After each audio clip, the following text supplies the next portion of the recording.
Pamilya Network. How do you feel sunod-sunod ang blessings sa'yo? Sobrang laking pasalamat ko sa mga unang-una sa Panginoon and then sa bahay ng ABS-CBN. Sa mga big boss na patuloy na nagtitiwala sa akin, sa aming dalawa ni Francine, sa kung anong kaya namin ibigay sa bawat project na binibigay nila sa amin. So, thank you. Mabait ako ngayon. Hindi, how does it feel no? Yung love team niya ni Francine, dire-diretso na dahil. Yung una, Angelina and now sa Fractured. Sobrang hindi ko mapaliwanag. Kami ni Jean, happy kami and nagpapasalamat kami dahil daming pinagdaanan, daming gulong nangyari, pero eventually natanggap ng tao and tinangkilik ng tao yung dirty linen. At kahit pa paano naman talagang nag-invest kami ni Francine na kami na yung partner, yung magka-love team. Talagang pinaghandaan namin, pinag-usapan namin, pinagplanuhan namin yung mga gagawin namin. Nag-work siya. The last time we talked to you sa Dirty, sabi niyo sa senior high, parang walang relationship, walang dapat ipilit. Tama ba ako? Hindi niyo pinipilit na maging... Oo. Opo. Why? Maging kami ni Jean. Hindi po namin pinipilit na hindi namin namadali na hindi kami nagpapadala sa mga nababasa namin na maging magjowa na kayo, ganyan. Ba't di pa kayo? Ba't di yung paligawan sir? May pag-uusap po kami na kami lang po yung may alam ni Francine. I think, hindi alam ko sinasabi. Kung dadating doon, why not? Dati kasi, di ba, magka-partner kayong dalawa ni Andrea before naman si Francine sa kasi naging magkaibigan ngayon. Sabi nila na-rekindle yung friendship nila. Anong feeling mo yung ni Andrea at ni Kyle? Na-rekindle daw yung pagiging mag-best friend. Ano po? Na-rekindle yung pagiging magkaibigan ni Kyle at ni Andrea. Nabalik yung dating. Actually po, hindi naman po nawala eh. Talagang magkaibigan naman po talaga. Kami nga apat magkaibigan. Pero syempre, wala naman po perfecto eh. Wala naman po smooth lang palagi. Syempre, lumalaki kami. Lalo na before, syempre magkakaroon ng mga takuhan. Bata pa kami. Pero ngayon wala na, may kanya-kanya na kami ginagawa. Kami ni Francine, kakatas lang namin mag-fracture. Silang dalawa ni Kyle sa kanila. Save life.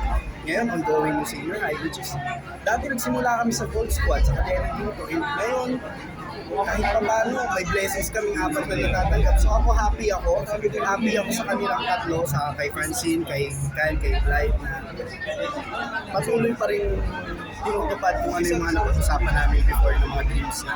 Nagkausap na ba kayo ni Andrea? Kamusta kayo? Nagkakausap na ba kayo? Kakausap kami hindi. Bakit naman wala ng communication at all? Pareho busy? Nag-usap kami kapag nakakasulong sa ABS, gano'n. Pero, Si Kyle, nagkakausap kayo ni Kyle? kami ni Kyle, yeah. Ito na lang, na-broken hearted si Andrea, ano lang yung na-feel mo about that na mabigat yung pinagdaanan niya noong nakaraan? Siyempre, hindi ko naman alam yung buong kwento. Okay, right. Hindi ko alam yung buong kwento. So, hindi ako magsasalita ng patapos. Pero,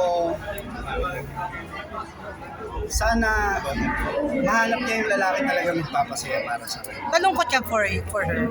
Nalungkot ka para sa kanya? Dahil matindi rin yung pinagdaanan niya itong nakaraang heartbreak niya eh. Kung nalungkot ako, mas more on, hindi ako nalungkot, pero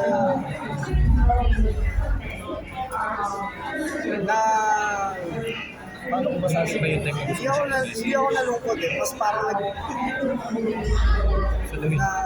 Mahirap no? Oo nga eh. siguro sumagi lang sa isip ko. Sumagi lang sa isip ko na lalo na nakita ko sa mga social media. Yes. Sumagi lang sa isip ko na ano ba yung nangyari talaga, bakit ganito. Pero hindi mo naisip na i-message siya to comfort her or, di ba, alam mo yun, bilang kaibigan dati. Para sa akin kasi rule ko kasi yun eh. Na? May rule ako sa sarili ko bilang lalaki na hindi ko kinakain yung salita ko. Hindi mo kinakain yung salita mo. So, hindi ko siya minessage pero Nung one time na nagkasalubong kami sa parang premiere, nung kay Unbreak ata. Ano ang break? Kaya nagpatihan kami, and sabi ko na, kamusta ka na? Ganun. Sana okay kasi yung dalawa ni Kai, kasama no.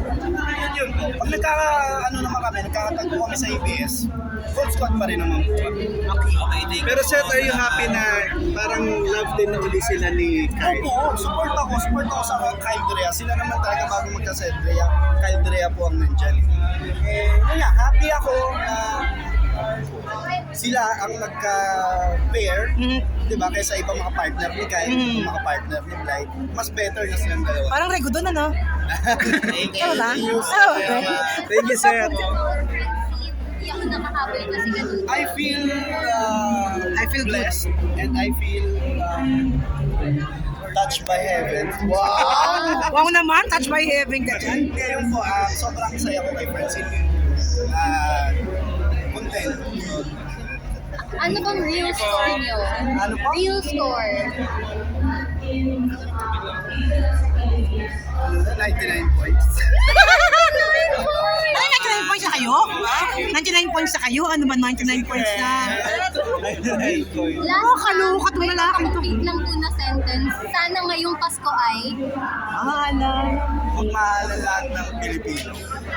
Thank you.